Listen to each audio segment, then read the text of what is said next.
turned it on.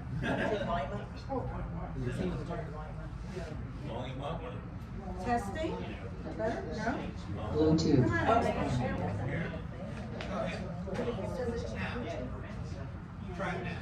Now? If it's saying Bluetooth, I don't think it's on the right thing. There's got to be a button. And we can hear it. We can hear it. We can ask them to come this way.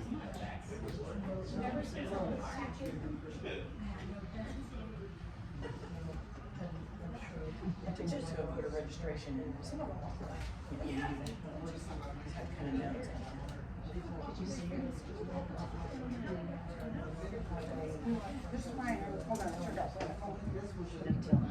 So yeah, that's okay. Just keep going. Testing? Is Yeah. that better? Yeah. All right, here we go.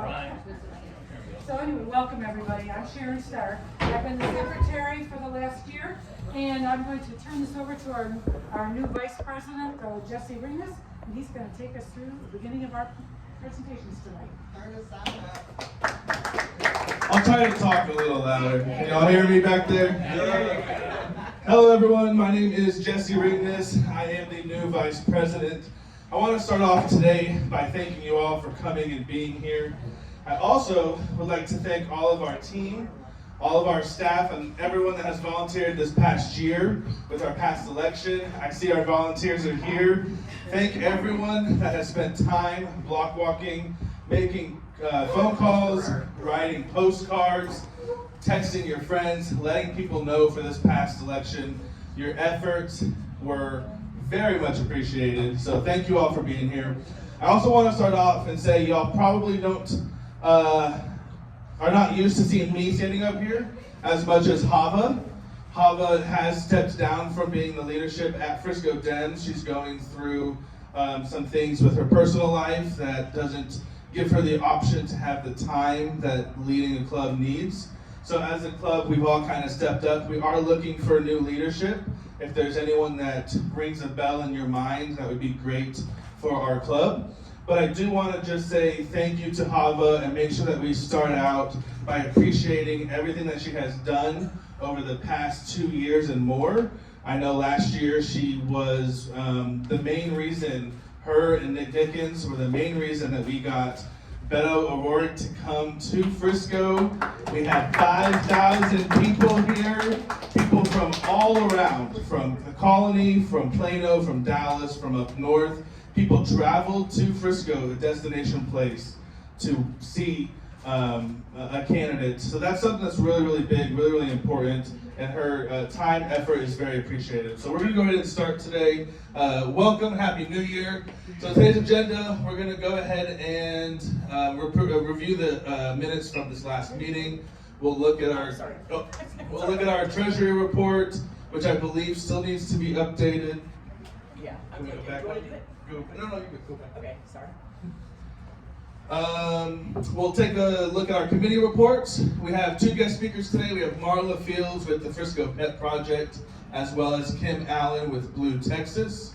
We're going to go over the upcoming election, and we will wrap up with some of our recognition and some open time, because a lot of times in the past, our meetings have been run basically where we talk to you guys, we update y'all and let y'all know what we're doing.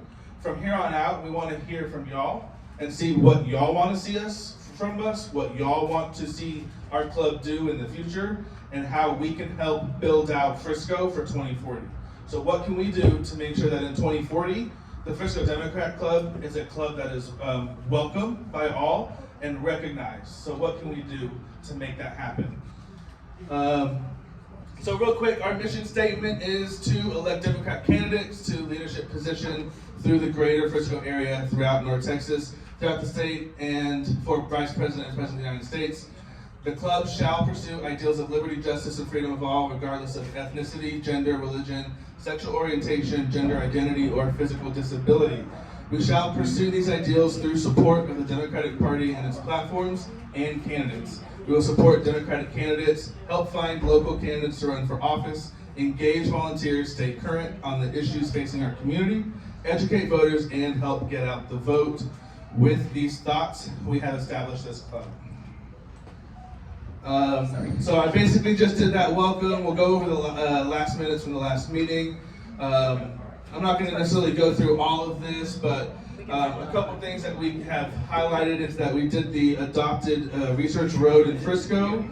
Sharon was the leader of getting that cleaned up this past couple weeks.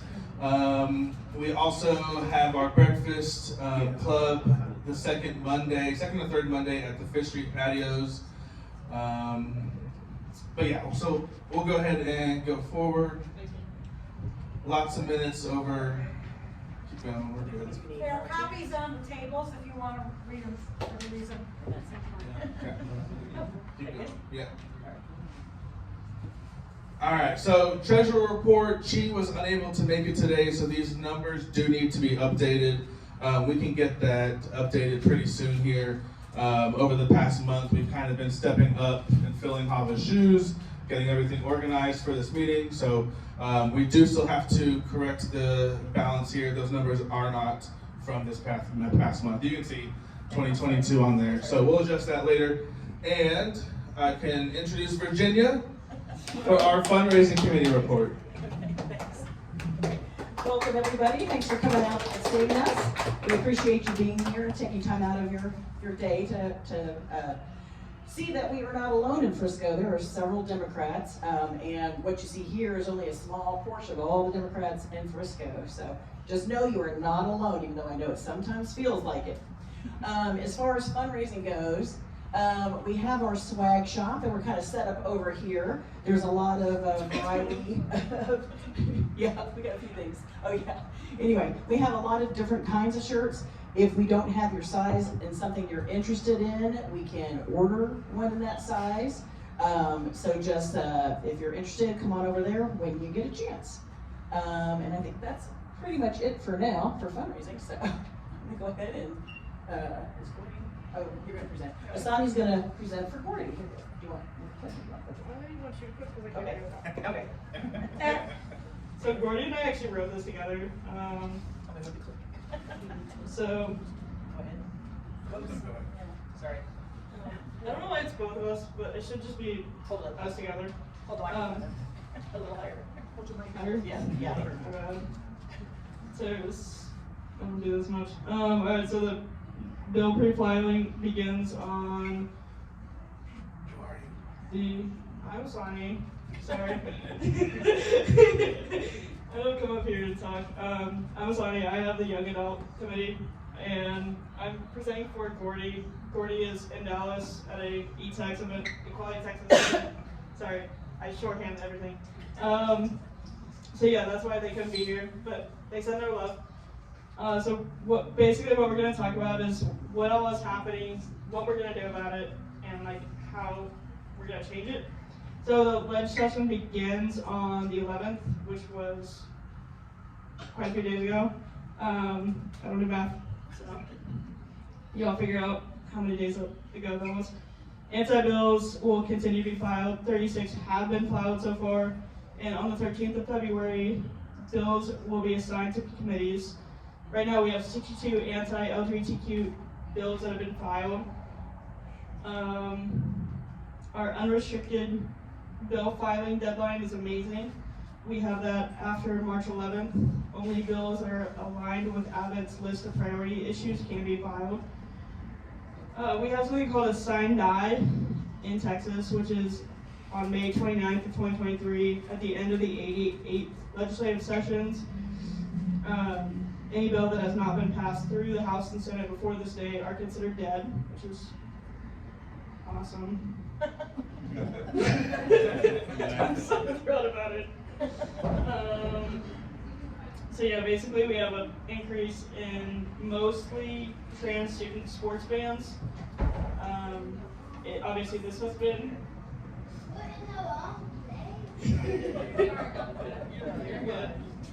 Obviously this has been on the rise for many years now, so this is not a surprise to us. 2017, 2021, and 2023 so far have marked the worst in the rise of anti-LGBTQ legislation. Some of our targeted attacks that we are seeing very often right now are in our education censorship.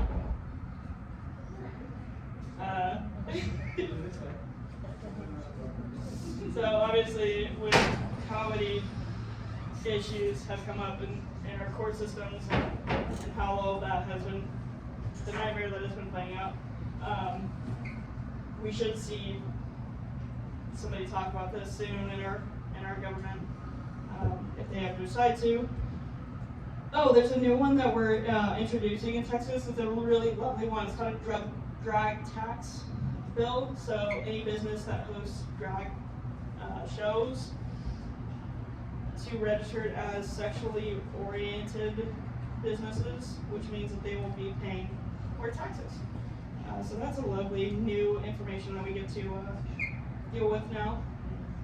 And some ways to support are donate to your Equality Texas, as always, and our Transgender Education Network of Texas. That was about as much public speaking as I want to do for the next 10 years. So. Wait, you're next. Is there any committee? You wrote it together. Oh, okay. All right. Okay. Well, thank you. Can't go wrong. So basically, if there's one thing that you can do besides fundraising, always, an extra $5 or $20 goes a long way. But write your representatives, write your congressmen, let them know what you want to see. Membership report, if y'all want to become a member, you can scan this QR code.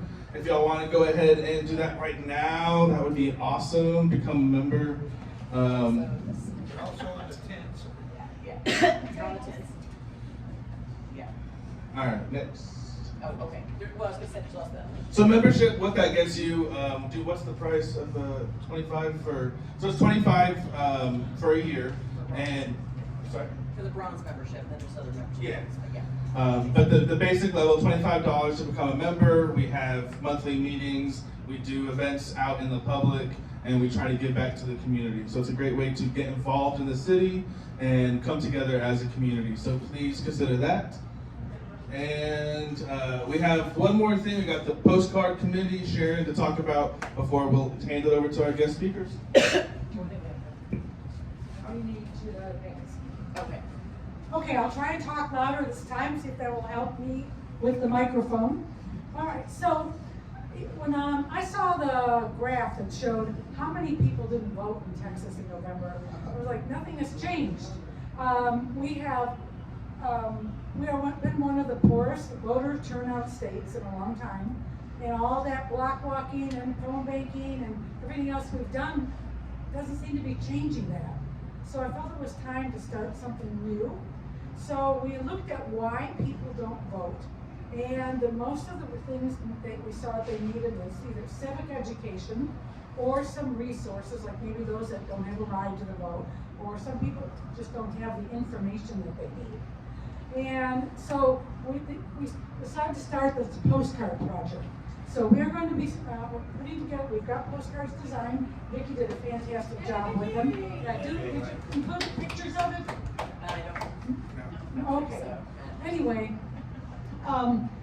we hope to get them in the mail next month. What we're waiting on is we're raising fundraising for postage right now. That's our big need. And also, as soon as we've got enough of that, we'll go ahead and print them, and then we'll be able to get them in the mail. We're not going to need anybody to help write them. They're going to be pre-printed front and back. The back of it has 2 QR codes. One of them leads them to a bunch of resources that we feel they need, based on what the reports say about why they're not voting. So we're going to get them the resource information they need. We also give them an email, which will come back to us to address any questions they might have, or any other things that they couldn't find an answer for example. But any way we can help them, we want to be able to try and help them to increase our voter turnout. So how we're going to put this list together is that the Voter Action Network, which all of us precinct chairs have access to, can show us a list of people who are registered but didn't vote. And we will put together a list, and those are the people that we will mail to. And we expect to have probably around 3,000 for the Collin County side of Frisco. The preview I did, came up with a number around 3,800. But we're waiting for the stats to be updated in our Voter Action Network that tell us everyone who voted in November. So there might be some more, added that we can't see yet. So anyway, as soon as we're able to get that data that was supposed to happen this month, it hasn't happened yet, then we'll be able to move forward with getting the postcards in the mail. And so like I said, we're working on postage fundraising right now as well. And at the moment, I think we've only raised like 300, so we have a ways to go on that. Let's see, anything else? But hey, 300 is a good start. It is, yeah, it is. Once we do all this and we see how we also plan to do a second mailing to them with information about the May elections. This first postcard going out is not going to talk about a specific election. This is to try and answer the issues of why they don't go and vote. So when we do the second mailing, that will include information about the May elections that are coming up. Then, we're going to look at how many of those folks vote in that May election. And if we end up with even getting 20% of those folks to vote in a May election, that'll be enough to swing votes. Because that could be 20% of 3,000, that's 600 votes, right? Did I do the math right? So that would be significant. If we're successful with this working for folks, we're going to spread this word across the counties, because I can tell you that I've been trying to get things mailed to voters, not just to those of us who are on a million mailing lists already, or a member of the club, and big things like that, but to those people, just to all the Democrats or leaning Democrats, the newly registered folks. I've tried to get the TDP, the Texas Democratic Party, to mail. No, they don't want to. They don't want to spend the money on postage. I've tried to get DP, Collin County Democratic Party, to mail. Nope, they don't want to spend the money on postage. So this is why we had to make this effort ourselves. And let's hope that we're successful. And if we are, yay! Right. So, any questions on it? Yes, that's right. So Are you just saying Collin County, we're not gonna send it to Denton County? I have access to the Collin County, so we're gonna start with the Collin County side. If we're successful, then we'll definitely move in it. We'll have to get someone else who can pull the data from the Denton side. So I'm increasing chair in Collin County. So it's basically like a test. So, Yeah. we won't send round 2, 3, and 4 if we're not getting feedback, if we're not, so it's basically to see if we can get that feedback and reach out to the voters. Thank you, Sharon. It's on our website. Right, it's on our website, it's also on Facebook. If you follow our Facebook group, Frisco Democrat Discussion Group, you'll see the link to donate for postage. Thank you. All right, so thank you, I Sharon. don't think it's working. Yeah, I think we need a new microphone. Hello? Hello? There you go. Hello? Hello? Bluetooth. There it is. Here we go. Hello? Hold on, go back. I had one. Slide it. Okay. Sorry. All right, guys. So we're gonna go ahead and welcome our first guest speaker, Marla Fields with the Frisco Pet Project. Their mission statement is to keep Frisco pets in Frisco while providing the best experience for current and future Frisco pet owners and their pets. If y'all want to take a picture right here, we've got their website, their email, and their Facebook social link. And then if you want to go to the next page as well. I saved a couple images from their website. This is Marla here talking to the news about the bond committee and putting an animal shelter on the bond committee. That's my dog. This right here is actually an animal that it appears to be actually from the Frisco PD's, I think their website, that's inside one of the vehicles that picks up dogs. And if you're not aware, I'm gonna hand it over because she knows everything, but she's done the research. She spent the time to go to other cities to find out how they built the shelters. What did it cost? I mean, she has done the research. So we want to hear from someone who has the knowledge.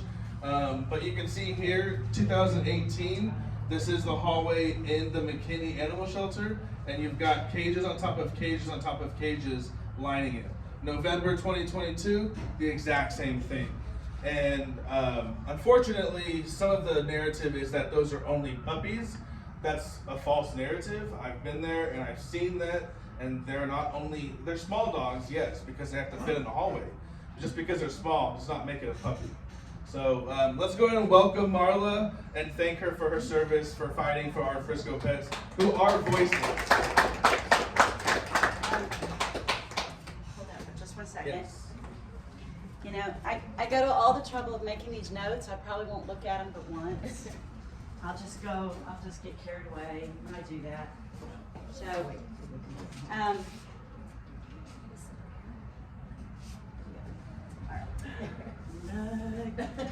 there's our website, everybody. Okay, so asking the question, I think you have to just kind of like hold this a very certain way. I think there's one area of the mic that you can speak into. If it turns just the right way, you All right. use it. Wait, I'll try to speak very loud. But the question is, do politics really matter when it comes to pets? And yeah, it does. I'm sorry, we don't want it to be about politics, but it actually is about politics. Is this working? Should I just? Okay. So anyway, that is the question, and it's not just a Democrat thing. It's not just a Republican thing. It's bipartisan. Pets are all of us. Can I just have a show of hands? Who has pets? I mean, who has more than one pet? Who has too many pets? So anyway, to say, it's about politics, it is because the people that are on the city council, the people that are in your state and legislation, they're the ones making the policies. They're the ones that, you've got to find and get in there and champion for you. And so yes, it is all about politics. So it's really no secret that Texas politics is about infrastructure, development, economic development, public safety. It is not about pets. And it's something which is, I don't know how many in here, let me just go ahead and start with the Q&A. But how many in here know we don't even have a shelter? Okay, Frisco does not have a shelter. And so that's something that the city actually likes to boast about. They like to make it like, oh, we don't have a shelter, we're doing it without a shelter. So that's why we have to find those city champions, and that's where the politics does come about. So this is our website. We also have a Facebook page. We also have a Twitter page. I'm going to tell you just a little. I know I have friends in the background that are going, oh my gosh, she's going to go into the cat story.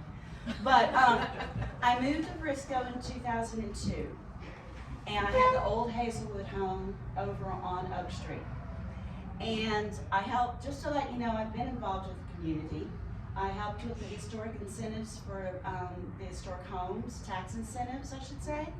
I'm a lifetime member of the Heritage Association. I was part of the community theater. I mean, I was very active, and then I was rescuing animals every now and then. But it wasn't until 2015 that I rescued 5 kittens by sitting in the rain with a cage. My neighbor, they were under the shed, and I rescued those kitties, and then just 5 days later, I rescued 12 more. Because my neighbor was a hoarder. I don't know if, she was a cat hoarder. It wasn't me. It was not me, really. So I don't know if y'all have ever been in that situation where your neighbor isn't maybe treating an animal the way it should, maybe it's, barking all the time or something, and you're just in that awkward situation of, I still have to live with these people, and so I really don't want to report them. And in hindsight, I think I should have called animal control back then, because in a spring downpour in 2015, she left the kittens out in a kennel, and they almost all drowned. And it was like divine intervention. My little neighbor, a little neighborhood kid said, oh, Marla, they're out on the back porch. I wouldn't have known. And I ran over there, and they were drowning. They were piled on top of each other. I scooped them up. They were in the process of moving or something. I scooped them up, and I threw them in the bathtub blankets with a heating pad, and you know, I even had my niece come over to help. She said, they ain't gonna make it. And I just didn't know what my options were. That's when I realized there wasn't a shelter in Frisco. And I wasn't gonna take them to a county shelter that was constantly in code red. I mean, now, they probably would have done the humane thing and put those kittens down. They had ringworm, they had colds, they were as skinny could be. And now, do I know that for a fact? No, I don't. Was I willing to take a chance? No, I wasn't. So I started calling around, and these are 3 little kittens of the 12, and yet, well, I still have 3. They're hard to adopt. The little one right here on the far left is Mango, if anybody needs a special needs kitty. But I still have Mango. She's just very sickly. I mean, it was rough on her. And so anyway, 2016, I'm gonna speed this up. Okay, 2016, a couple of us went and met because Frisco Humane Society is the only one that really came to my rescue. So what they said is, if you foster, we don't have a facility, if you foster, we'll help you get them all the medical attention you want, and we'll get them adopted through PetSmart. So I did, and I was doing it anyway. So they came to my rescue. And that's when I realized that all these rescues, y'all, they don't have a facility. They can't afford a facility in Frisco. They can't afford the land. They're all doing it, you know, out of their homes. And so I too was doing that. So back in 2016, we went and met with Animal Control. That's what it was called back then. It was not under the police department like it is right now. Did I do something? No, it's not true. Okay. They just timed out. Time down. See, I really am going too long, aren't I? No, you're good. Okay, so anyway, it was under the code department, it was not under the PD. And we met a couple of residents with them, and we said, hey, can we volunteer? This is in 2016. Can we make a Friends of the Frisco Animal Services? And they said, no, thanks, but no thanks. If you want to volunteer, you can go to Collin County Animal Services. And we're like, well, we don't want to leave Frisco to go to McKinney to volunteer. So we were like, okay. And then we started writing the mayor. We wrote the mayor, the city staff bond, and well, it all came down to bond. Let me put it that way. So all of them would say, yeah, but a shelter, Bill Woodard said, shelter's gonna cost $15 million. And we were like, wow, that's really nice shelter. This is 2016. Then Shauna Huffman, you know, in our letter, and we weren't talking about a shelter, we were talking more like a pet destination, you know, something forward thinking like Frisco was. But all they could come back with is shelter, shelter, shelter. And Shauna Huffman said, yeah, I looked into it, it'll be $6 million. Well, we were getting better. Now Scott Johnson, he was terming out, and he said, yeah, a bond is the only way to go, y'all. It's only gonna happen if it's a bond. And I think you should at least have an animal advisory board. So that was our next effort. I moved to Pottsboro. I live on 11 acres. Yeah, with all my animals. I won't go into that. And then I still volunteer for Frisco Humane Society.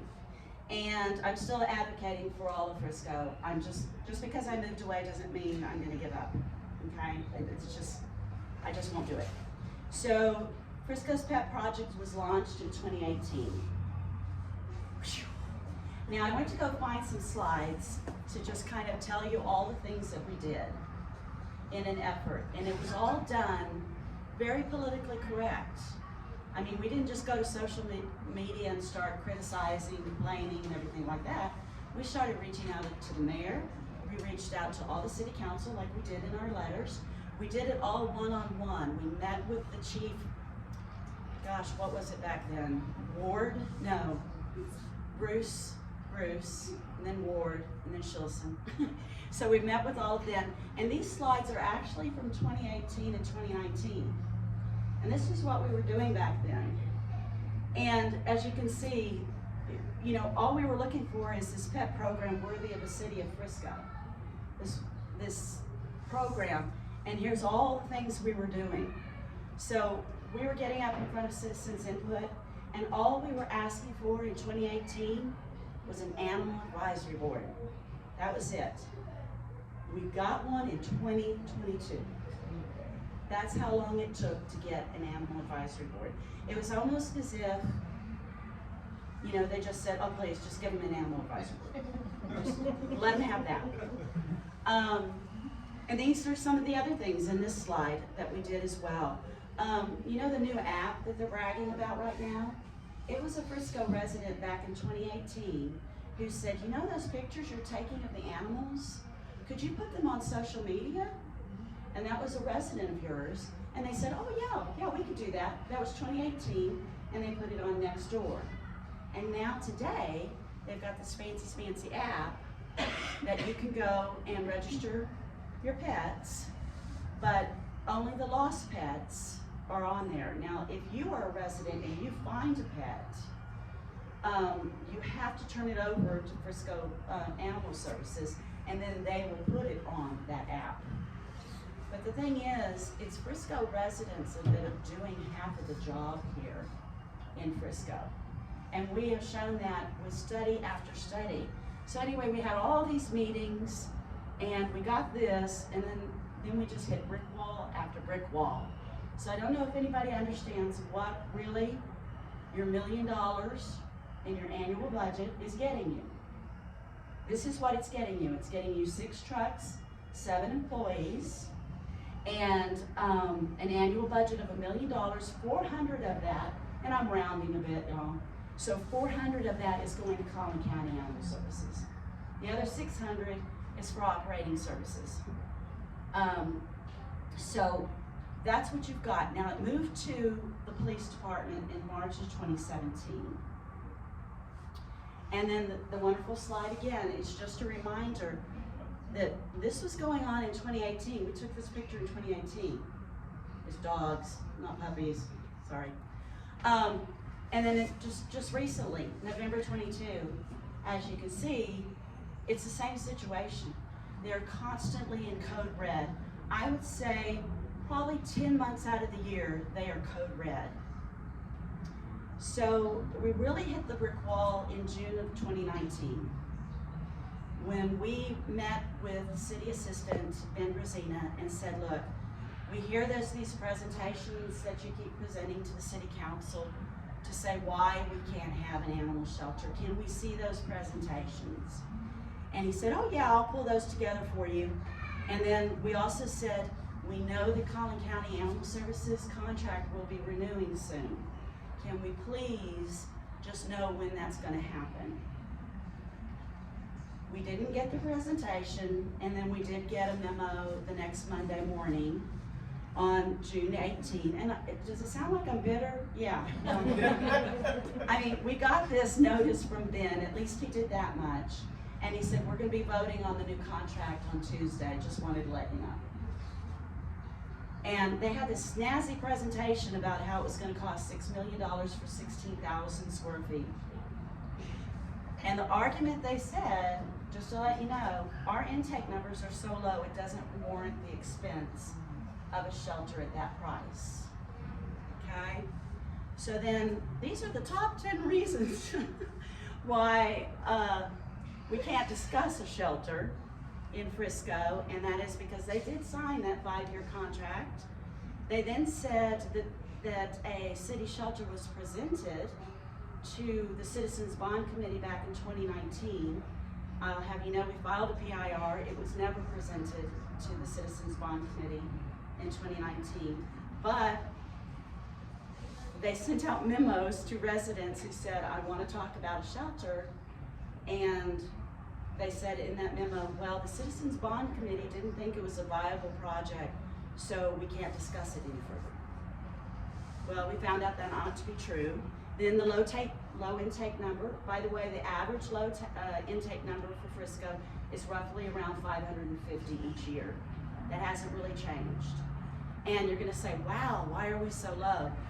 Well, some of the city council said it was because Frisco had better fences. I would say it's the processes. It's the process that they only have animal services people in their trucks. They pick up an animal and they do a great job with going and making sure they're chipped, and then they'll knock on doors, they'll make phone calls. I'll give them that. But all of that takes time. And in the meantime, there are still other animals running and other residents picking up those animals and taking care of them.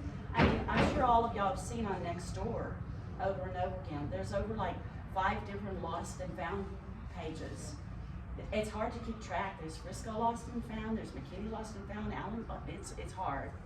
So anyway, they went back again and they said, like the library, it has to be a bond.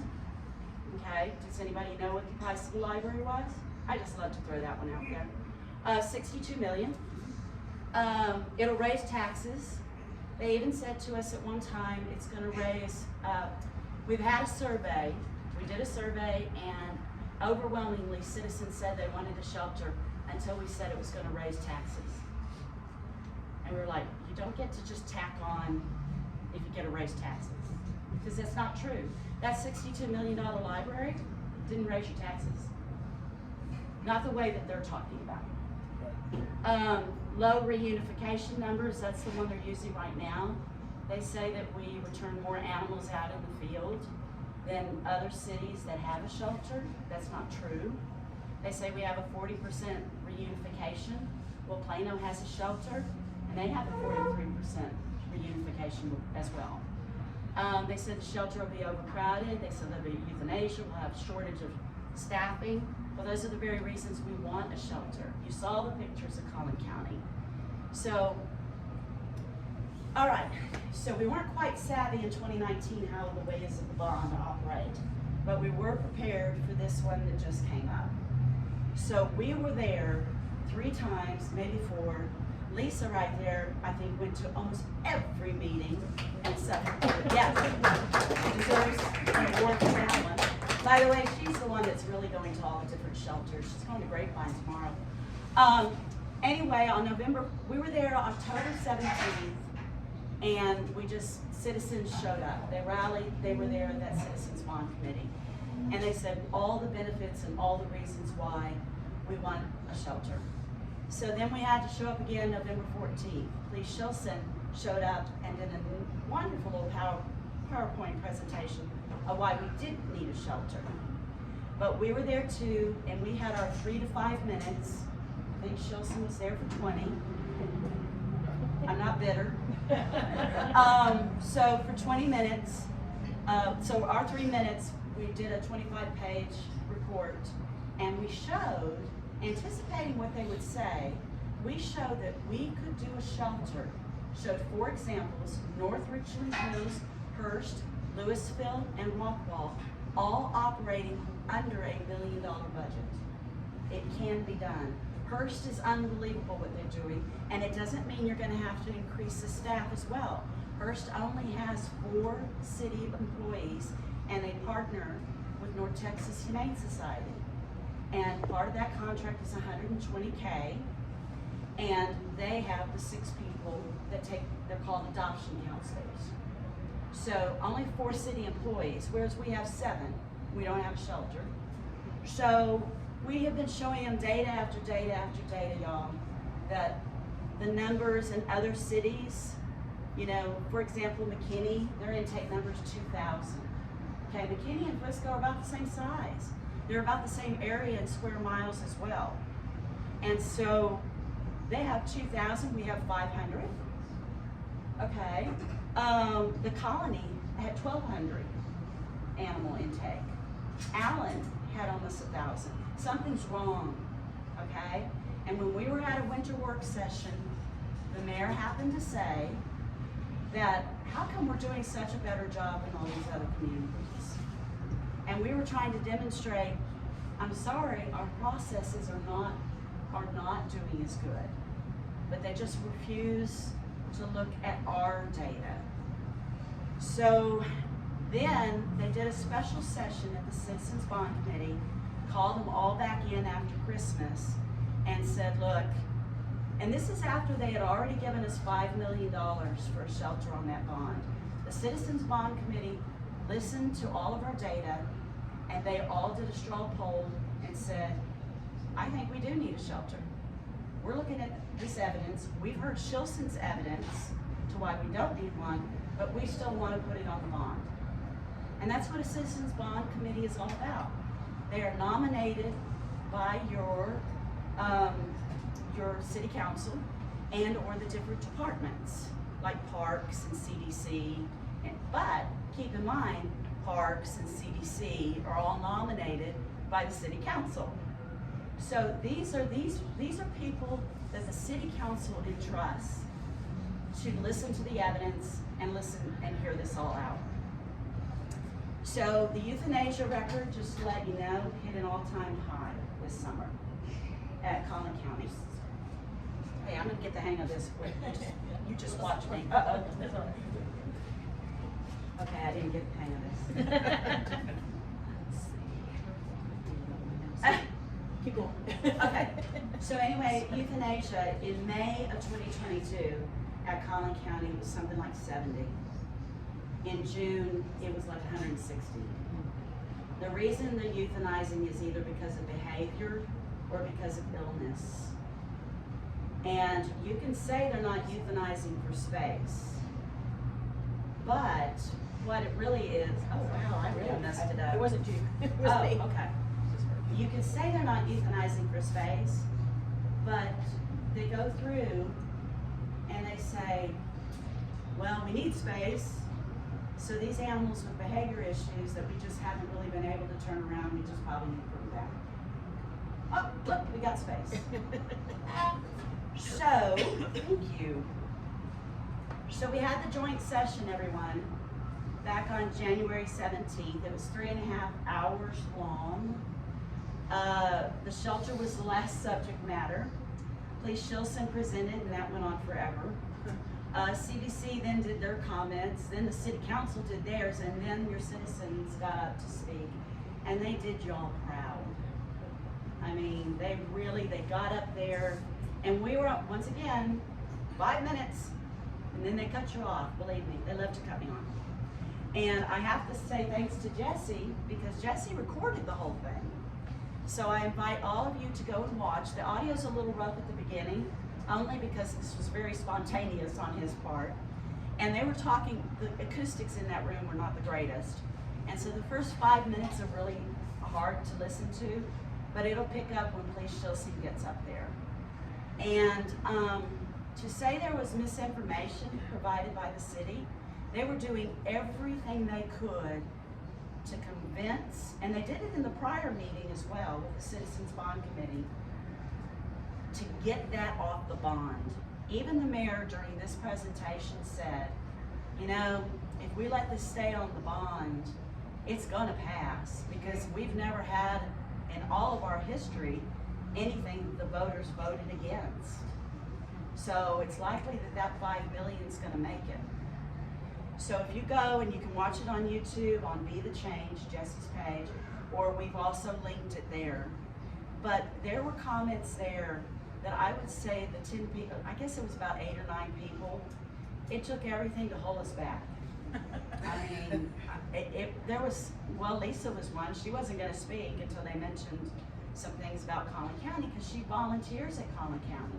She knows firsthand how rough it is at Collin County. Collin County Animal Services is remarkable, y'all. What they do, we're not trying to throw them under the bus, but what they do, the volunteers, is just unbelievable. And so I'm saying that they need better resources. And we went to the county and asked if we could have better resources. And the commissioner, one of the commissioners, and the director said, we don't want any more space. We really just don't want any, we're not gonna get any bigger. Thanks, but no thanks. So they don't want to expand. We asked them. So,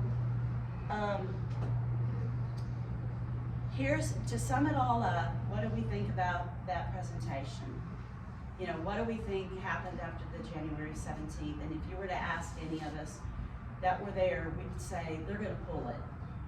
They're not gonna listen to your Citizens Bond Committee. They're gonna pull it, because it was beautifully put by Susan McFarland with the Dallas Morning News. and that is, and what Shilson says, you know, our main purpose is reuniting pets with their owners, education, and adoption, and we don't need a shelter to do that. But those of us who want to volunteer, we do want a shelter. We want pet education. We want to go there and do adoptions. We want our little central hub, much like the senior center, you know, much like the athletic center. Why can't Frisco with everything, not have their own animal services facility to where we can all group and come together, shared like minds? So Councilwoman Pelham said, who are we to question the chief's data? And well, we do. And today I just posted that in his last report that very same night, he says of the 53 domestic impounds, 5 were transported to the shelter and 18 were returned to their owners. So are you now telling me that, okay, well no, wait, I gotta say, now we pulled a PIR from Collin County and they said 56 animals came from Frisco. So if you subtract the 5 from the 56, does that mean 51 came from residents? I mean, the numbers aren't adding up. The data's not real. And the mayor added, it feels like we're crossing a line and like telling staff how to do their jobs. So that pretty much tells you what's gonna happen February 17th. So what do we need? We need you to go to the Frisco's Pet Project page on Facebook. We need you to like it, we need you to follow it, we need you to read the research. I tell you, the people who have been leading this charge for so long are just worn out. I'm one of them. And it's not just me. We have some near 200 followers. I'm just kind of the instigator that started it, and I'm just kind of the coordinator. But I wouldn't be doing all of this if it wasn't for people like Lisa, Terry, and all the people that are just, Jesse, that are just saying, keep going, we gotta keep this going. And so we need people to follow us on Twitter, visit our website, sign our petition, share emails, encourage others, and we need people at that February 7th meeting. I will tell you that that's supposedly when they'll be voting on Universal Studios. Okay, bring food. That'll be a $5 meeting. It's going to be a long one. And so in that closing, I just want to say one other thing. This was all on the local level. I don't know if many of you know about the puppy mill bill. It was put through by Jerry Patterson. Was that 3 years ago? 21. 21? Okay. And it came very close, because that's the thing. Think about this, y'all.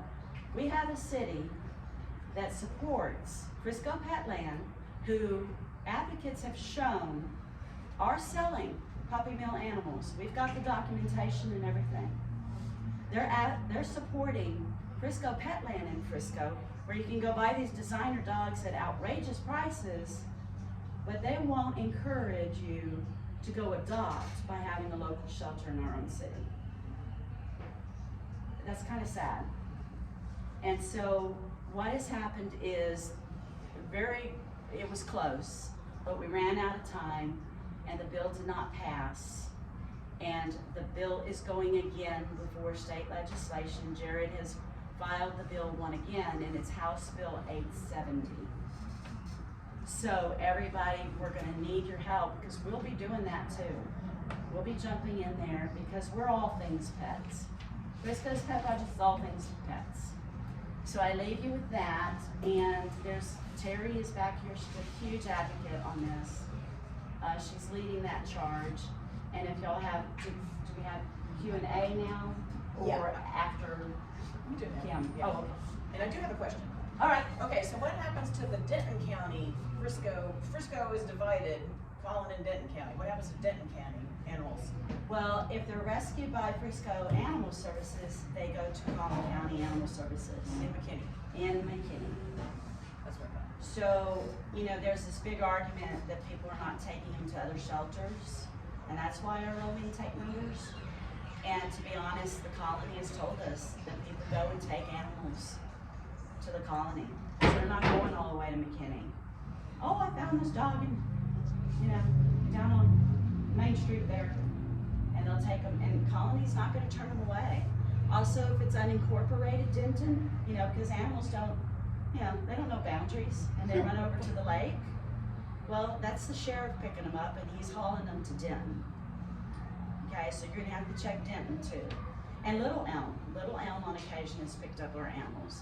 I've seen sometimes post, and they're saying, oh, Frisco animal, come and get it. So to answer that question, that's the contract. So yes, anything that Frisco Animal Services picks up will go there. Any other questions? Yes, ma'am. Marla, I volunteered in 2018 and met you back then, so I appreciate all the hard work, and I've been keeping up. But I have a question that has never made sense to me. This city is very business focused, very focused on getting corporations here, and the majority of the large corporations have ESG standards and initiatives. So, for example, the Amazon second headquarters was never going to come to Frisco because we don't have an animal shelter. It's one of the criteria that they use. That's very common. So have we tried that angle? Which is at some point, companies don't want to be in cities that don't support their citizens, including the dogs and cats. Well, A, I did not know that. Yes. And B, back when we met with one of the city council people, we said, look, just try to hook us up, network, because we know all these big companies that are coming. They have to, it's part of the dynamics is they give back to the community. Right. And so can't we do that? And they weren't willing to do that. I don't understand it, y'all. I don't understand why this has been so difficult. One day I'm gonna be like, oh, I should have had a VA.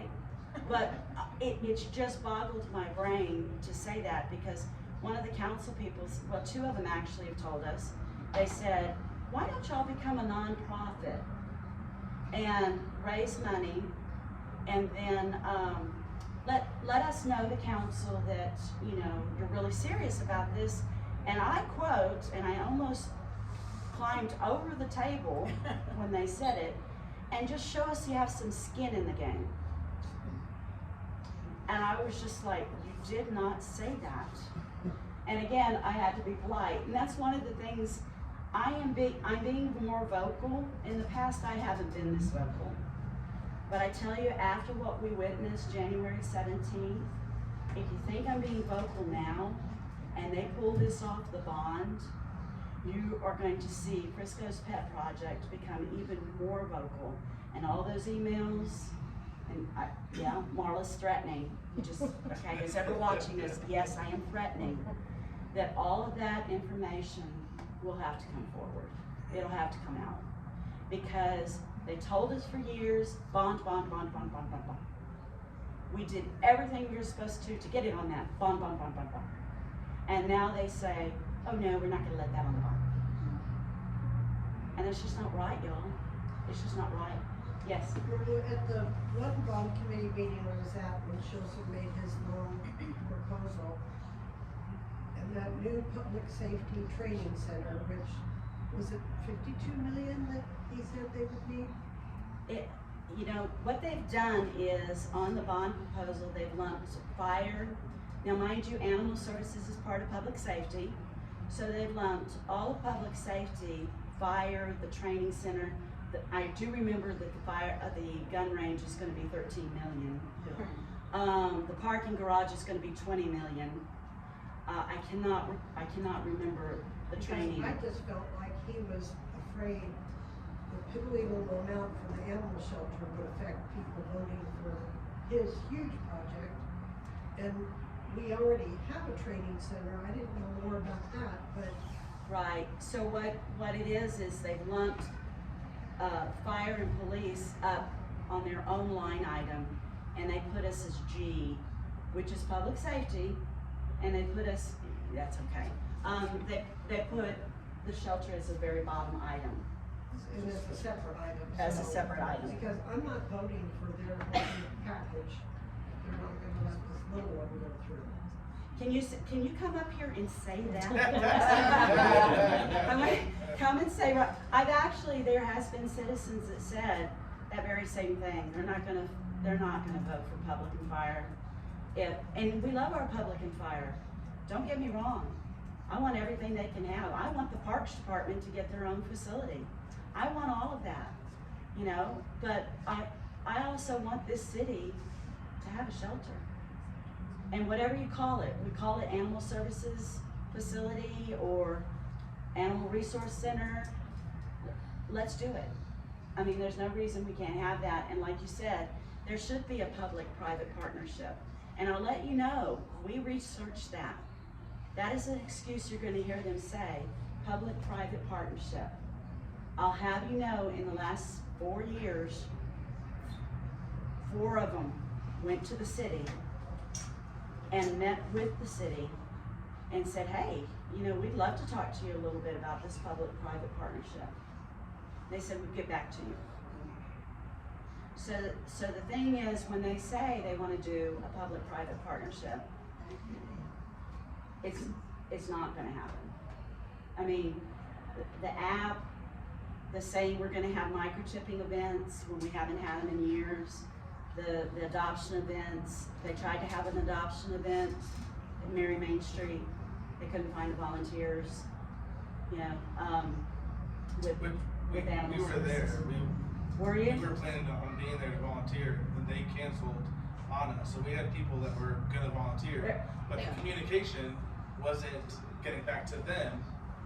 So Right. again, there's Communication is, I don't know, just to, in closing, I've probably gone over time, I apologize.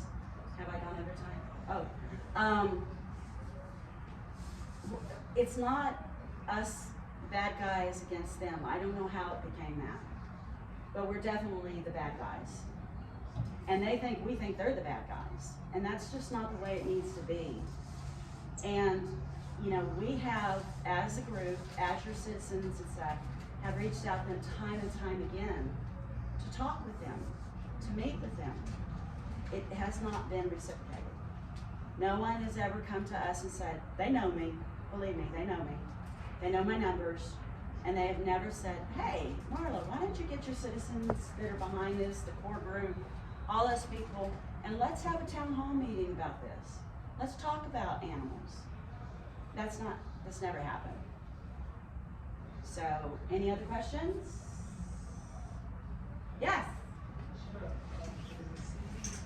So from what I'm hearing, you can't get a shelter because they don't want to include it into the budget, but are they getting tax abatements to the new developers that are coming to the city? Yes. Yes. There's a lot of talk with the Universal Studios and the tax incentives that they're giving.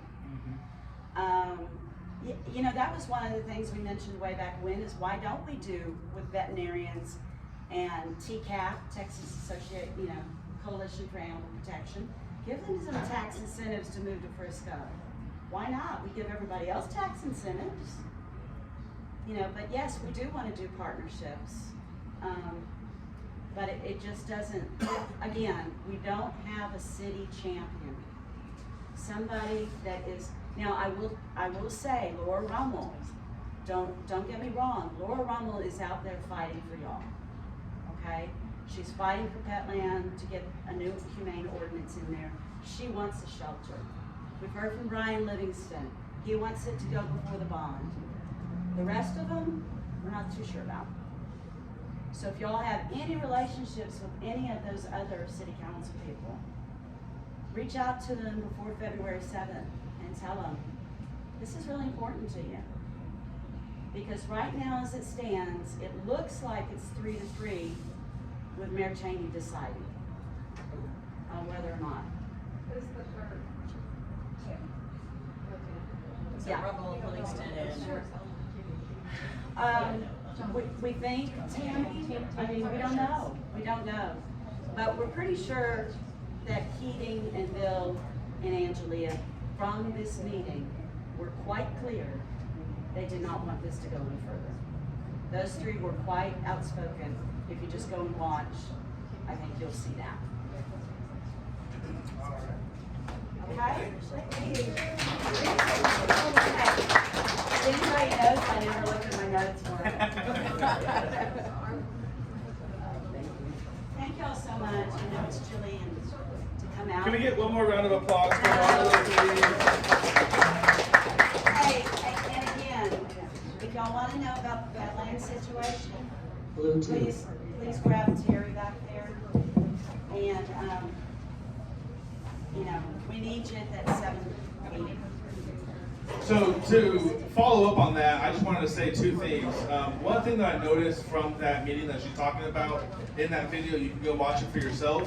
They were talking about the budget, they were talking about the numbers, and they were discussing it, and they were like, well, wait, how much are we paying to the Collin County for this facility? So we're paying roughly, don't quote me on the exact percentage, we're paying for roughly 30% of this facility, yet we bring them 10% of the dogs that are housed there in the facility. So we're overpaying the county to help subsidize other parts of other cities that are also bringing their pets to McKinney as the local hub. So if we're overpaying, why don't we bring that money to Frisco and keep it locally? And the city's bond committee, like Marla said, all those people were selected by the council. Those are all people that are trusted to make the decision that is best for the city. So if they have all sat down and had meetings and discussed it and are on the same page saying, we've talked to the city, we've talked to the staff, we've talked to the residents, this is what we are doing, it is kind of disingenuous to go back on that and say, well, we don't agree with you. Why did you put that bond, those people on that bond in the first place? So I think that's one thing where there's a disconnect of how do we get over that hurdle. So next we're going to hear from Kimberly Allen with Blue Texas. Thank you so much for coming. Hi folks, my name is Kim Allen and I'm the founder of a voter protection organization called Power the Vote. We fundraise to support voter protection staff in battleground states, including here in my home state of Texas. I want to tell you a little bit about a project we're launching called Blue Texas, but first I want to give you some background on our organization, how we founded, and our origin story. We got our start in Georgia in 2020. At the time, I was part of the leadership of the voter protection team at the Democratic Party of Georgia. And the work we did was critical to flipping Georgia blue. We helped save thousands and thousands of votes, and we made the margin of victory for President Biden and for Senators Ossoff and the whole time I was there, born in Plano, raised in Dallas, went to UT Dallas for college, and I live close to White Rock Lake now, so I'm visiting here from faraway lands down south. But the whole time I was doing this work in Georgia, I thought, Georgia looks a lot like Texas. Texas, much like Georgia, has these suburbs that are trending bluer, and when I look at a place like Collin County and Denton County, I think of the Atlanta suburbs and how they trended bluer. And just like Georgia, voter suppression is a really key part of the story for how we flip the state blue. And so if we're going to make a difference for voters here in Texas, we have to make investments in the work to help voters cast a ballot that counts. That was after we did our work in Georgia, I said, it's not enough to just say well, this work was great, we're gonna move on with our lives. I said, we have to take this work and some of the lessons that we learned and bring them to other states. And of course, with my Texas roots, this is one of the first place that we went after Georgia. So we're funding voter protection staff at the Texas Democratic Party. We're working hand in hand with county parties and with volunteers and others around the state to help make sure that votes get counted. Something people don't know is that actually the Democratic Party here in Texas, especially at the county level, has an important role to play in election administration. And so I know we've all been very concerned with Senate Bill 1 that was passed in 2021, the voter suppression law, and then also other attempts by Republicans to subvert elections. The keys are in our hands to protect democracy here in Texas, and we as the Democratic Party have a unique role to play in making sure that we do that work. We're here doing this work in Texas. We're launching a project that we're calling Blue Texas, and basically this project is a grassroots community of people who are fighting to empower voters. Members kick in $10 a month or more, and that money goes to support two things. One, it funds voter protection staff here in Texas, and second, it funds Democratic nominees for state legislature. There's a few reasons why this work is so important, and I want to tell you more about that, but probably the most important is that we have to counter the Republican strategy of gerrymandering and voter suppression. That strategy is designed to deprive us of our voices and our votes and to make us feel that our votes don't matter. And that creates a culture of despair. I know we've talked even earlier in this meeting about why people don't turn out to vote. And frankly, I think it's because they feel that their votes simply don't matter. And so this project is designed to really strike at the heart of that culture of despair. And this has huge implications for our state. Texas is ranked among the most difficult states for voting in America, and also has among the lowest turnout of voters of any state in America. And another statistic that's pretty shocking is in half of our House districts, we either didn't run a Democratic candidate, or the candidate that we ran was underfunded. And so they weren't able to get their message out to voters. You know, something that this meeting today has highlighted for me is that for Democrats all over the state, we've got issues that we care about that are fundamentally very local issues, including things like the needs for shelters, you know, fixing roads and infrastructure here locally in their own communities. And so we need candidates for state legislature who can speak with a uniquely local voice and who can talk about the issues that matter to people in their own communities. And so they can speak to issues that are very different than a statewide candidate like Beto would speak to. And so we think that's really quite important. And if we do this, there are studies that show if we run candidates in a local district and we give them a baseline amount of funding to get their message out to voters, we can boost turnout by 2.5%, which is going to be a really critical piece to winning these statewide elections. And so even in deeply gerrymandered districts, if we don't run local candidates, we're not going to give people something to vote for, and we're not going to turn out these voters. So bottom line is that's why we're launching Blue Texas, to ensure that we leave no voter behind. By funding Democratic state House and Senate nominees, we aim to give voters something to vote for, a reason to turn out, someone who can speak to local issues that resonate in these communities. And then by funding voter protection, we ensure that the votes that turn out translate into election wins, that we can ensure that voters are able to cast a ballot and that their vote is ultimately counted. So we think this is a really key piece to how we can win statewide here in Texas.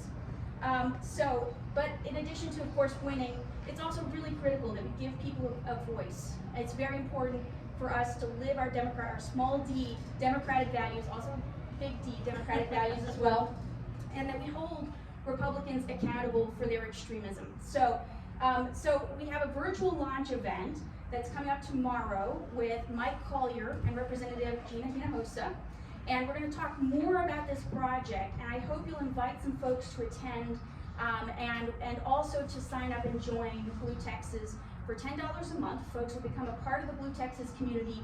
We're going to have monthly meetings. We're going to have opportunities for people to hear from state legislators and from others around the state, and also find ways to get involved and plug back in. I know this is a very plugged-in group of people already, but some folks are looking for a place to go to meet people, and these virtual events will gather people from all over the state and give them an opportunity to meet other Democrats who are like-minded, who are passionate about making change in the state of Texas.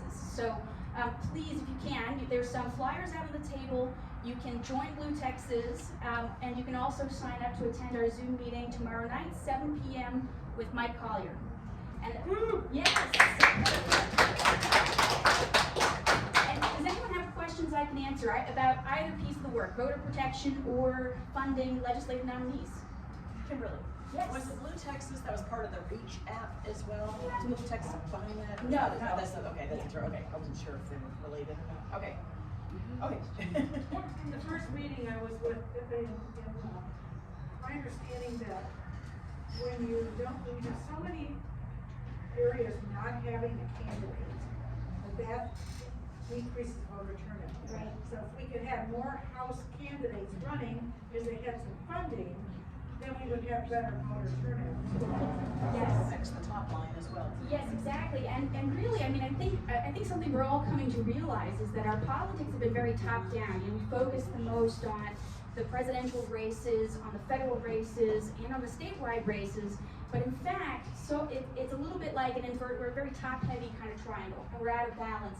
And with the new decision from the Supreme Court on Roe, which throws so many of our civil rights back to the states, it's very important that we invest locally, that we create a pipeline of candidates who could win at the state and local level. But another key piece of this, and I hear this from speaking to people in county parties across the state, it's very difficult to find people to run. And a key piece of that is, for many of these folks, it's daunting to think that they're gonna have to run and they're gonna have to fundraise thousands of dollars, you know. And so I'm thinking of, you know, just a regular person like me who is, you know, they're a local school teacher, they are a parent on their PTA, they're a barber in their local community, you name it. These are folks who are just regular folks who want to speak to the issues that matter to their neighbors, and raising money is a very big deterrent to them to run. And it often is very difficult to get folks to make the sacrifice to run, you know, especially when they know probably they're not going to win in that district, right? But we still need to run. We still need people who get out there and speak to their neighbors, who knock on those doors and have conversations that help to win hearts and minds. So we think this is a key piece of it. And it's not the only piece. There are other groups out there that are also working to help recruit these candidates and then train them and give them other tools that they need. But money is one piece of that equation. And so this is actually, I should say, this is not even the first iteration of this project. It's also been done in Ohio and in Missouri.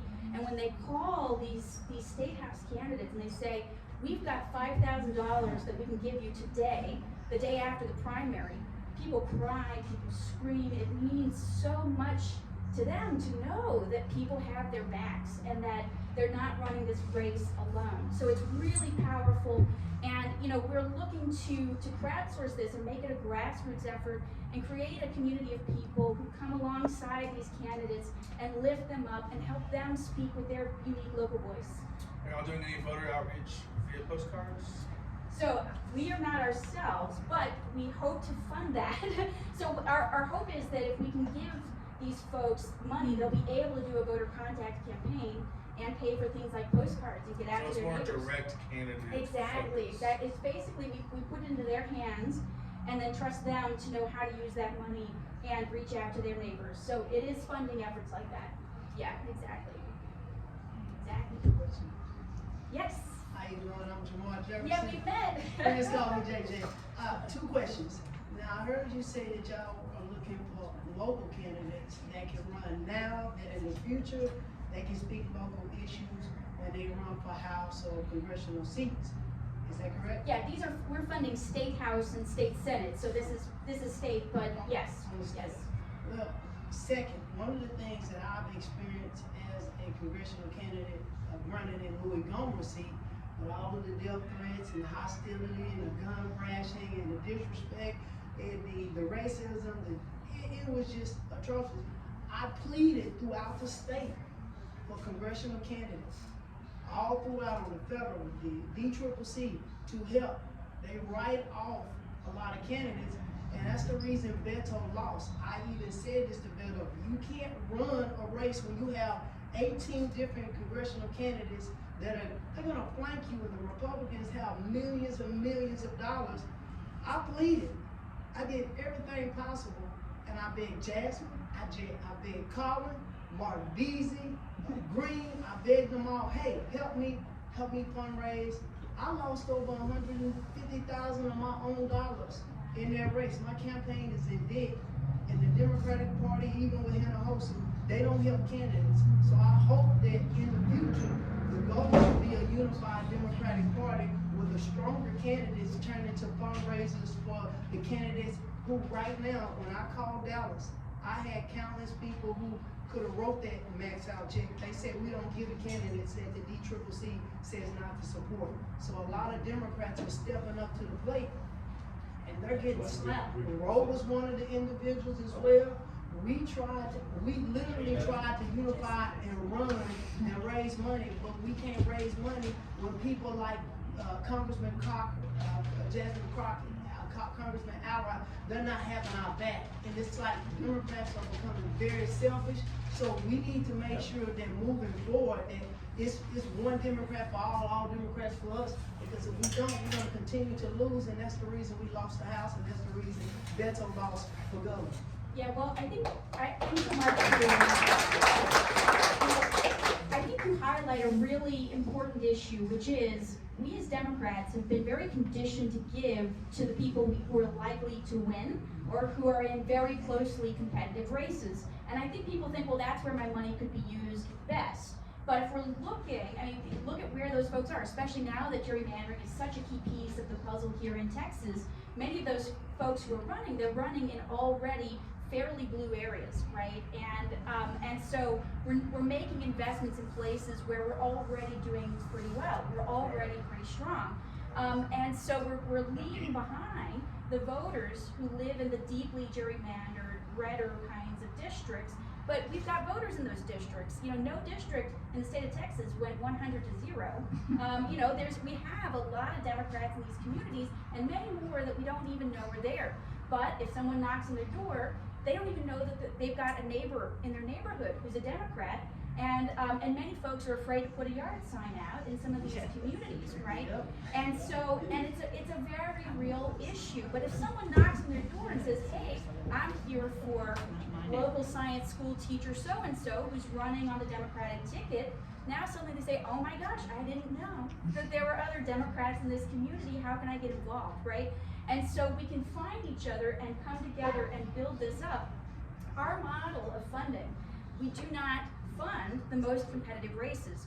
We have what's called a bathtub model. Our goal is to bring the people who have the least up and create a baseline of support. And so it's very much, we're zigging where other people zag. A lot of groups that I won't name, they primarily fund the most competitive districts so that they can issue a press release saying, you know, 90% of the people they funded won. And that's their marker of success. Our marker of success is ensuring we have a Democrat in every race, that we have a nominee who's running out there and talking to voters, and then give them a baseline of support and be the rising tide that lifts the boats. And so it's very different from the way most people think about how we operate races in Texas, because it's more focused on the statewide, and it's also more focused on these communities that get left behind. So thank you for speaking to your own experience. I do think it's correct that we need to be thinking differently about how we win as Democrats, and we need to be supporting these candidates in places that typically get overlooked. I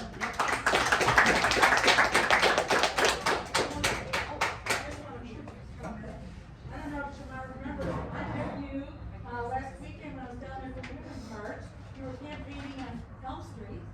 Yeah, and I probably four of us we talked to briefly. And then I see him getting signed up for this meeting today. I'm like, wow, he's running for mayor of Dallas.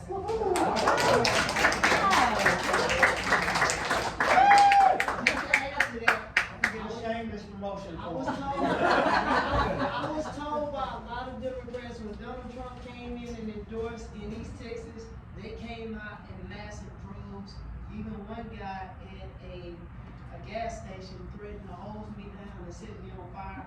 And that's when I was told I need to come to a safe area and start serving here, get strong here, and then we can go help throughout the state. That's exactly what she's talking about. So everything she's saying is correct. We have to support the candidates because there's no Democrat knocking those doors. And I talked to over 100,000 people in East Texas, and I've lived with Republicans and Democrats who haven't voted in like 10 years because no one asked. They feel the ban.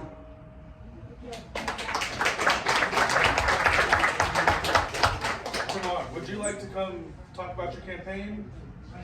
If you'd like.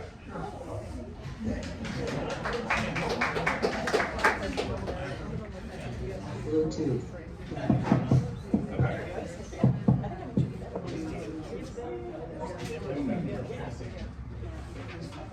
Well, ain't the creator good? Give a round of applause for our maker. Well, I'm Jamar J.J. Jefferson, and I am running to be the mayor of Dallas. I don't know if anyone in here is a resident of the city of Dallas, but I grew I grew up in Texarkana, but I was raised here in Dallas. I went to 8th grade Spruce, Seagoville High School. My mother was so poor we couldn't keep a roof over our head like so many other people struggled throughout the DFW. So I'm running for mayor just to give people the basics, to solve the homeless crisis with the DTC, the Dallas Transformation Center, where we can transform people's lives and give them the dignity and a pathway back into being a productive member of society. I'm trying to make sure that our potholes are fixed in the streets. Sidewalks. Without a sidewalk, you don't have a community. We don't need our children walking in the middle of the streets. Whether you're a Democrat, Republican, or independent, we need candidates and we need leaders that care about people. A lot of corporations are coming, not just in Dallas, they're coming here. They're gonna start price gouging and pricing you out of your own market, and you work hard all of your life. I want to make sure we defend people in Dallas and be a modern city for the future, to understand this is America. Dallas is the jewel of America, and I want to make it the tourist attraction of the world by making sure we uplift South Dallas, Oak Cliff, and make sure that communities that have been left out for 20, 40, 100 years. 100 years. People deserve better, so we can improve the quality of life, so that when I'm 80 or 120 years, wherever I live, that we can say we did what we could to make things better for our children. All I want to do is try. The mayor that's in there right now, he had 4 years to do his best, and people are complaining. We have a great opportunity, and I would like to be the mayor of Dallas for the next 4 years to make Dallas a better place for everyone. Thank you.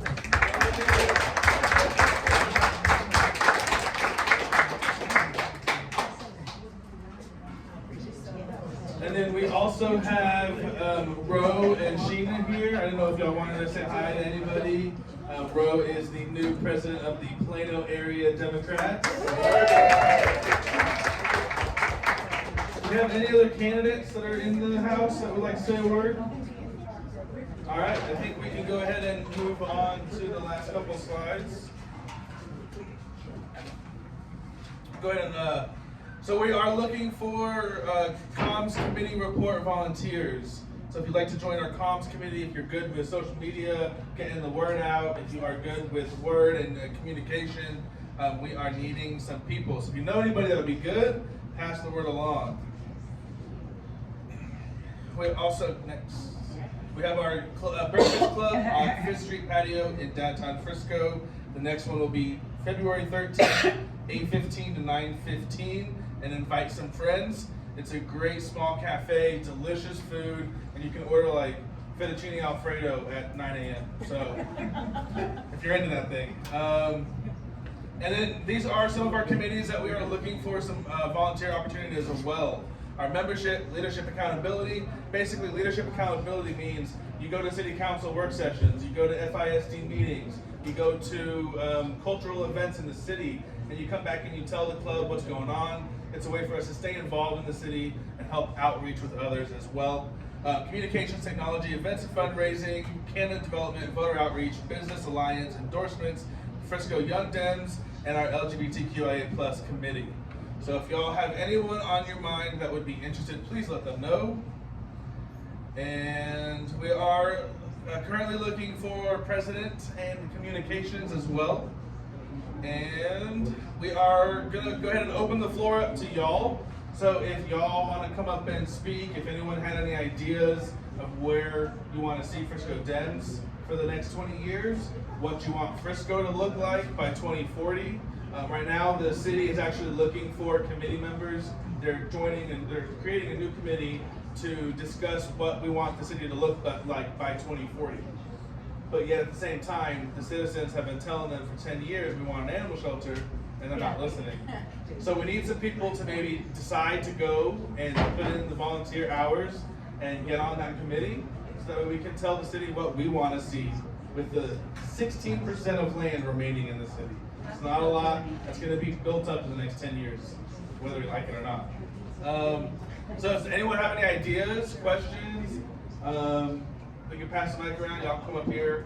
We just want to kind of offer the floor to everyone. Let me do a little. Hi, one thing I want to do is introduce you to Ruben. Ruben was here long ago, and he can come and tell you a little bit more than me. But apparently there was a Frisco Democratic Club before this Frisco Democratic Club. So can you tell us about? Oops, I better go the other way. Here.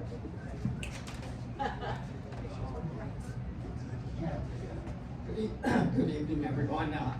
It's always good to come and join everyone together for something that I think we all have an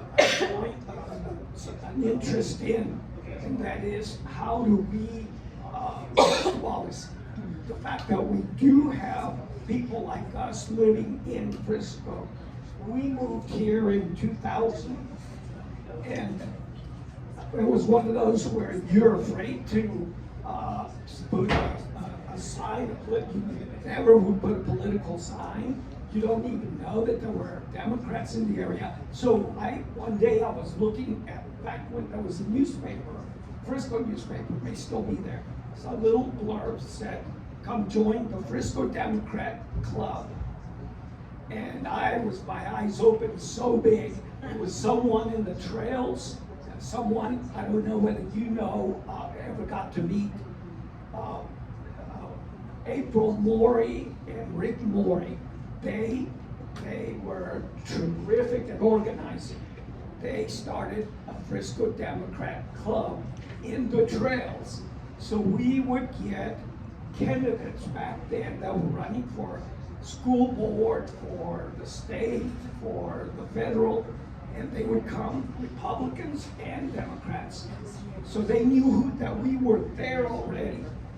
And a lot of those people that are in Congress today, we got a chance to meet them. Some of them made it regardless if we did not agree with them, but they knew we were there. So, fast forward 2000 to 2022, it becomes so much more important for everyone to reach out to your neighbor, reach out and stay in touch so that we can continue to build this. I was so encouraged by, the person that worked in Georgia. Oh, yeah. Kimberly, yeah. Kimberly. What we could do in Texas, what she did, that would be mind-blowing, and that would be, I think we could make that possible. So please stay in touch. I think we have a bright future ahead of us in spite of what is going on. Yeah. Thank you. Okay, Mr. Worthington, I just wanted to remind you also that before you know it, it'll be time for municipal elections again. So the first day of early voting is April 24th. It's a much shorter time frame than we have for our other races. So May 6th is election day, and the last day to vote early is May 2nd. And candidates are still, I think, applying. I think they have so. until February Right. 17th. Right. Yes. Yes. And then traditionally, ever since Katie formed our group, we have, as Frisco Dems, sponsored a municipal forum. And we're interested in doing that again, but we will need volunteers. So if you'd be interested in helping us organize that or set up on the day, we would appreciate that as well. So, I can't remember all of the seats that are open, but municipal elections are our city council and our school board, and also our Collin College Board of Trustees. So if you live in Collin County, okay. And we'll invite Yeah. some of those candidates as more people. They're welcome to come and talk to the group. All right.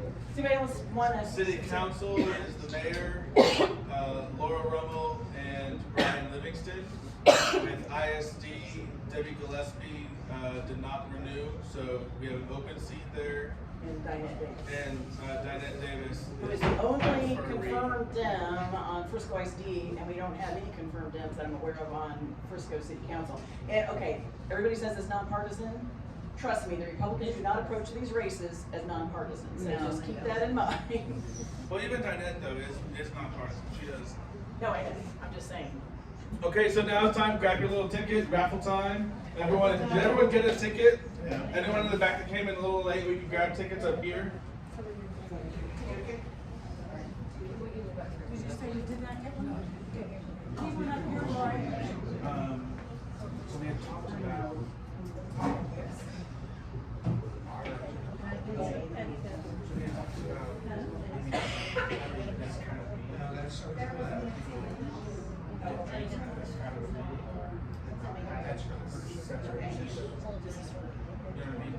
So we talked to kind of like this be like a social club and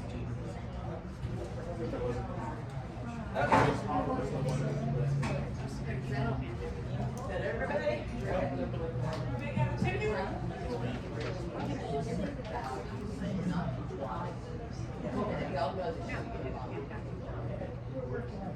Oh, okay.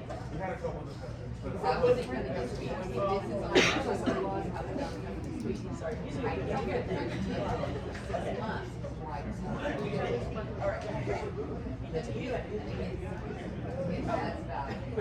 Drum roll. all right, 830541.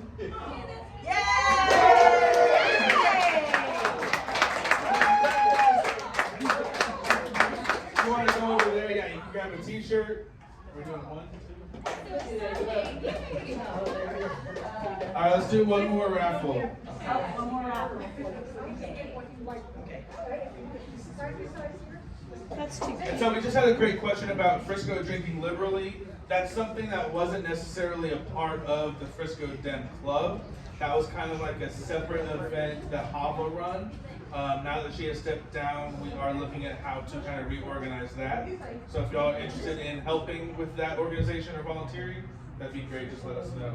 Second number is 830549. That's me.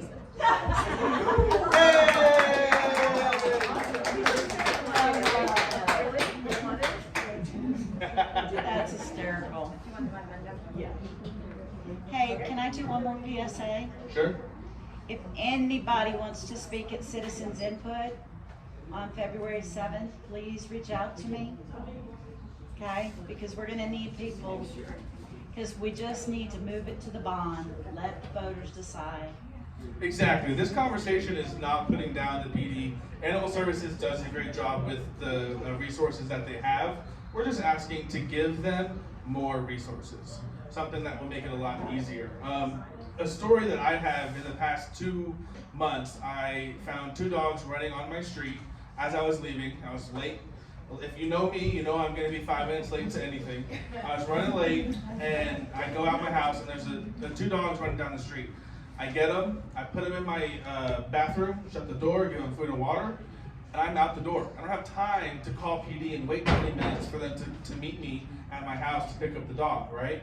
I go to my meeting, I come back, I get the chip scanned, and I find the home. Turns out the owner was 2 streets from me. So what are my options? My options are, I call animal control, they scan the chip, and they either, if they have a chip, they try to locate the owner, which hopefully they do. The other option is there is no chip. They can't get a hold of the owner, they're not answering. So that dog that's 2 streets from my house now is driven miles and miles away to McKinney. What if that owner doesn't know about McKinney? What if that owner doesn't know to look at Frisco PD? Most people don't know that Animal Services is a part of the police department. So that's the kind of thing when we talk about the PD's data. We're not saying their data is wrong. We're just simply stating that it doesn't take into account all the individual people who stop what they're doing to grab that dog, who are late for work, who miss meetings because they don't have time to wait for PD. So they throw them in their backyard and they figure it out an hour from now. Those numbers, that data is not included in the dogs that are picked up by PD and brought to McKinney. So I just want to kind of put a disclaimer on it. We appreciate PD for what they do. We're just trying to collaborate and work forward to be like any other city in Texas that has animal shelters. There's cities that have 5,000 people and they've got shelters, we don't. So I wanna add to your story. Yes. Those two dogs were not microchipped. You could not find the owner. You don't wanna take them to Collin County because they're gonna be put down. There's a possibility, right? I mean, that's what is happening in my neighborhood right now. It's a dumped dog. We've been searching for the owner for 2 or 3 months, and the guy still is holding that dog because he doesn't want it put down. Right. And so that data is not being collected. No. It's on the Facebook pages. It's out and about, and we're aware of it. But that data is not represented in the official city numbers. All they're And that's talking about something. is lost and found dogs. They're not talking about everybody adopted Adoption. a pandemic dog and then half of them returned them. So dogs are being dumped because the shelters are full. And that's not being addressed in all of this. Agreed. And when we talk about resource centers too, we're also talking about not just having a vet on site, not just having low-cost spay, neuters, vaccinations, and shots. We're also talking about thinking wider in the big picture, right? So having the good dogs, the puppies that are people friendly. Let's bring them to one of the dozens of old folks home or retirement centers in Frisco and create an organization where we reach out, right? What if an animal shelter is part of the new Grand Park, right? So people can come, they check out a dog for an hour, they take the dog for a walk, that's volunteer. Someone's already gonna come to the park to jog anyways, they get exercise. There's a lot of things that this can be, more than just a jail for pets. We're not talking about bars and we're talking about a facility, and that's just where we've got to kind of meet eye to eye with the city. And so if y'all have ideas on how to make that easier, that'd be great. Were there any other? I think that's it.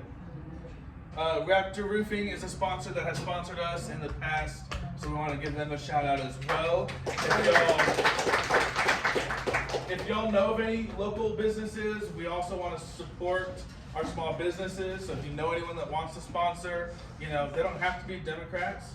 We're about community help. We're about reaching out to the community. If they want to sponsor a specific event that's not necessarily partisan, that'd be great too. So we're always looking for that. And make sure to sign up. So new year, if you're not a member, please consider becoming a member. $25 for an entire year. You get access to a lot of things. Please follow us on socials. There's QR codes printed on the table. Please take some of those cards. If y'all have any questions, reach out. Thank you all for coming. It was a long meeting. We appreciate y'all. And anyone else? Any last thing? Come on over. Oh, you want to swear? Yeah. First, I just want to ask everyone, I look forward to seeing y'all at your next monthly membership, because it's going to take the Democrat support of all Democrats around to fix Dallas, because if we can fix Dallas, we can fix everywhere else. Could you please leave your name and your email, your number on the back?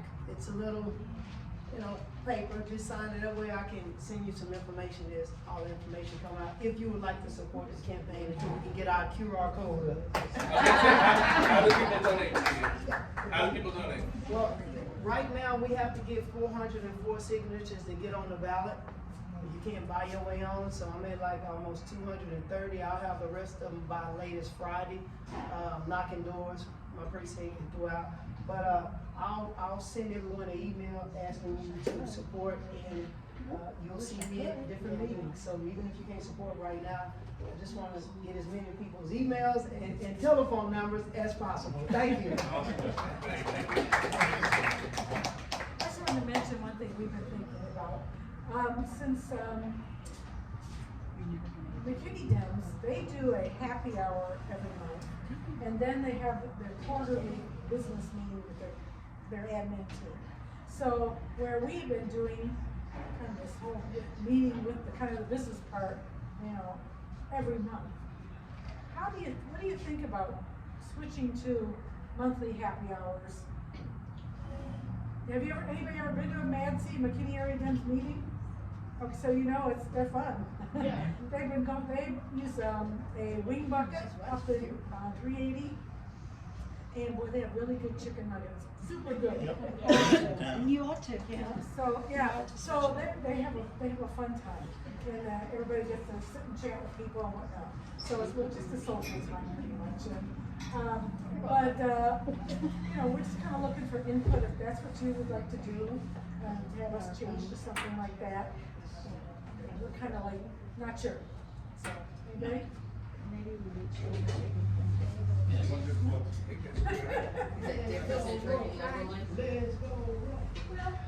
it's pretty much the same thing. I mean, they do try to recruit people to work with sign-up sheets, and they greet everybody.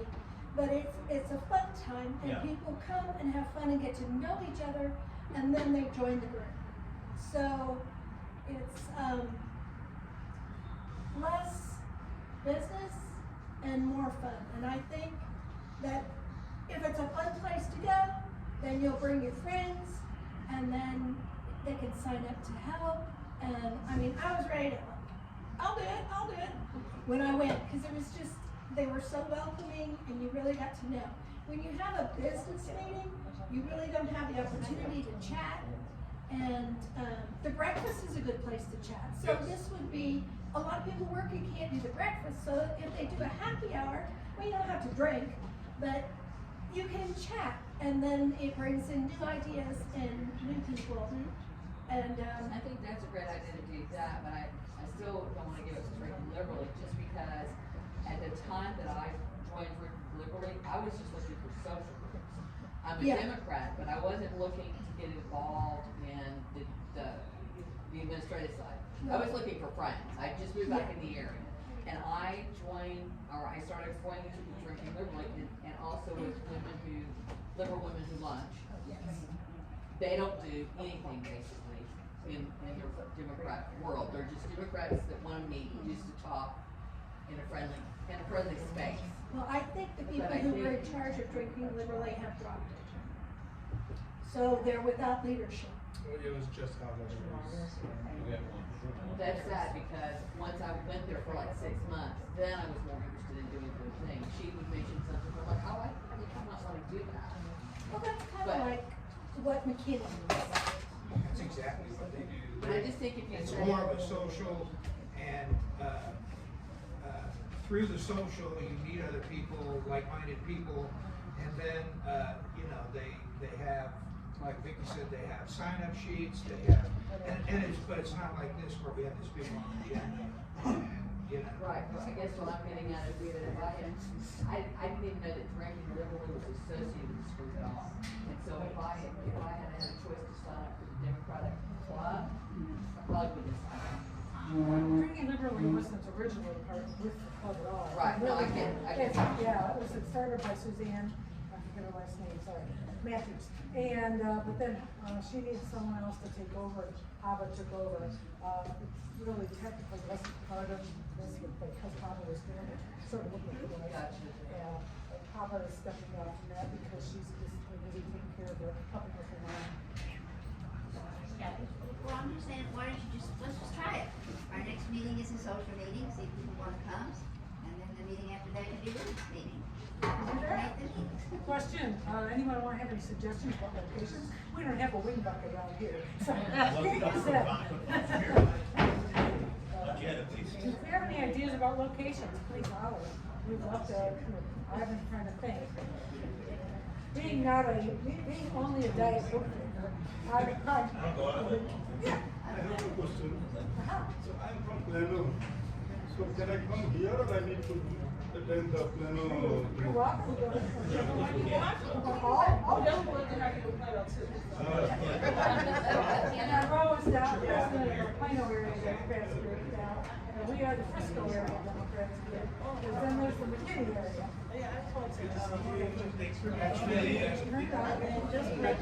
Is it working? I can talk loud. So, I'm Ira. I'm the president of the Plano Area Democrats. Thank you so much. And I wanted to come up because we were thinking of ways we can raise money, and one of the things that is important for our municipal election to be able to not only just support candidates, but also turn out our Democratic base, because that's how we get the people that we want elected. So for us to do that, it requires us having some money so we can do digital ads, posters, whatever it is that each club wants to do.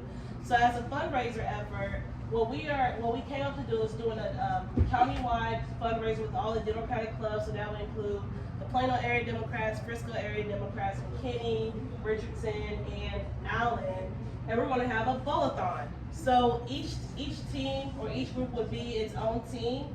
And it pretty much is like we're just, having fun, a little competition, but ultimately the goal is to raise as much money as possible, and then we all split the pot so that we can use it for get out the vote efforts within each of our clubs. So I wanted to come to personally invite you all to join us in this battle of who the best bowlers are, even though we know Plano is probably gonna be the best. But just to be able to do something that's fun, raise money, and be able to bring awareness to the upcoming municipal elections and how close these elections end up being. The last municipal election we had, where I believe Roma was on the ballot, she took a special election. That was a special election, correct? Yeah. So you ended up being a runoff, but she was filling in somebody was dropping.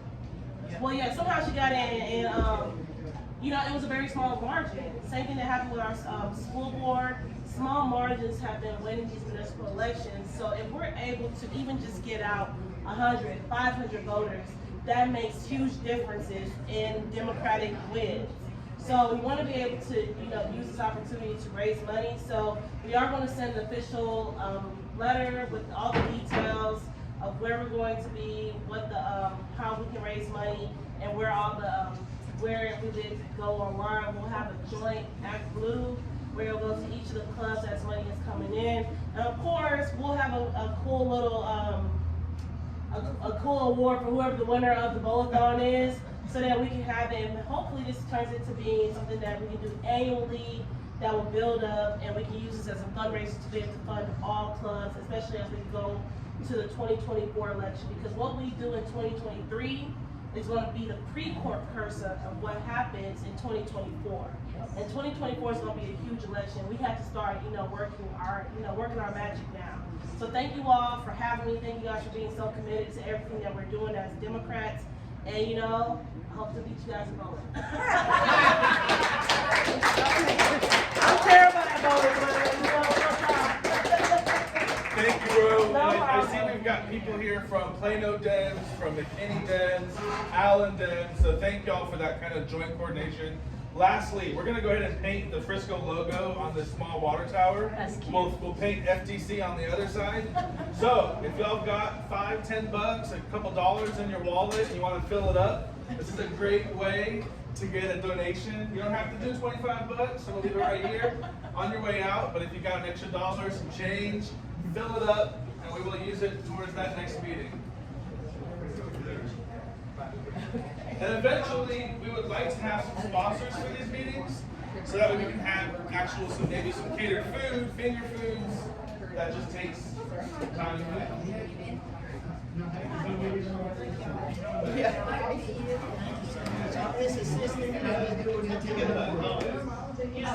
I'm Mr. Jim.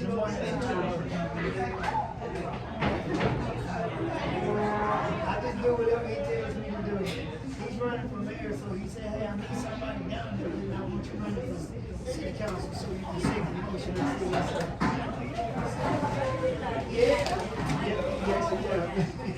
He's a big brother, I trust him too. Whatever he tells me to do, I do it.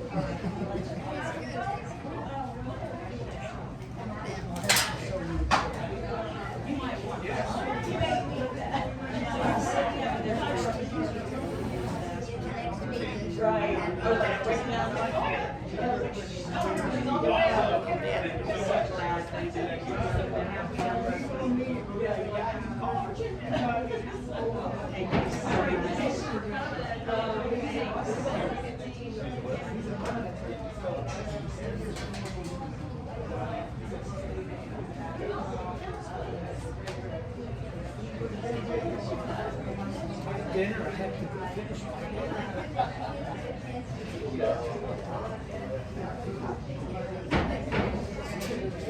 Go get a box and take it home. The old-fashioned one.